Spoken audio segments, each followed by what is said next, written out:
Il y a une évolution des habitudes de sommeil que l'on observe depuis une trentaine, une quarantaine d'années, qui a commencé déjà avec l'arrivée de la télévision qui a bousculé un peu nos habitudes le soir, et qui est encore pire maintenant avec l'arrivée d'Internet et de tout ce qui va se faire sur ordinateur, sur tablette, sur téléphone.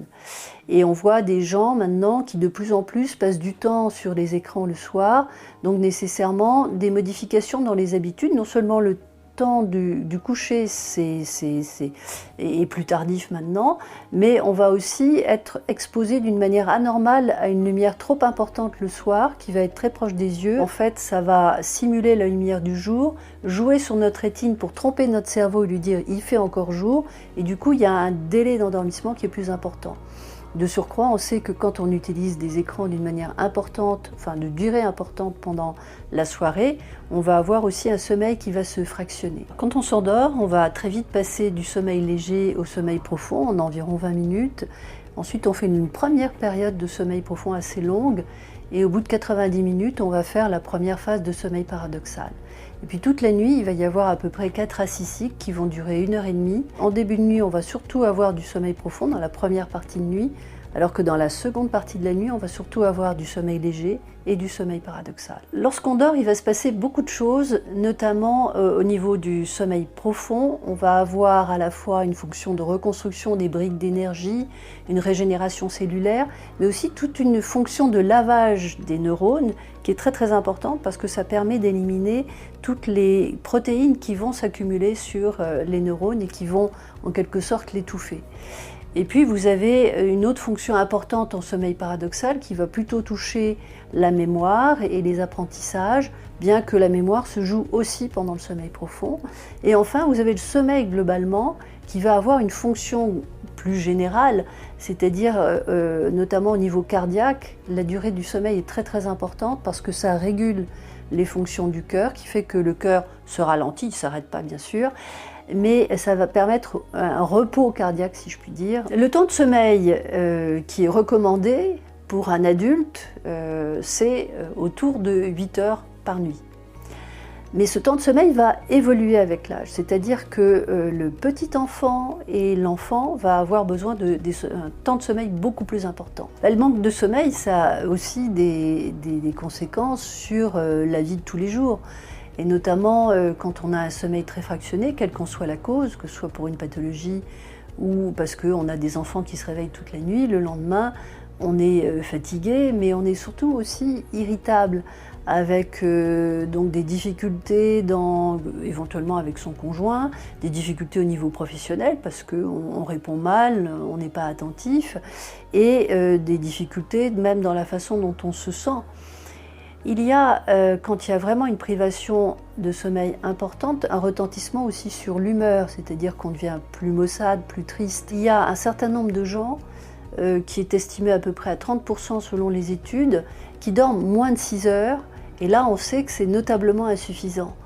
Donc ces personnes-là sont à risque en termes de santé, parce que leur sommeil ne va pas avoir le temps de faire toutes les fonctions qu'ils devraient faire, et on voit des risques associés qui sont l'obésité, qui sont les maladies cardiovasculaires, qui sont aussi probablement plus de susceptibilité à faire des maladies infectieuses ou des maladies liées à des troubles immunitaires associés.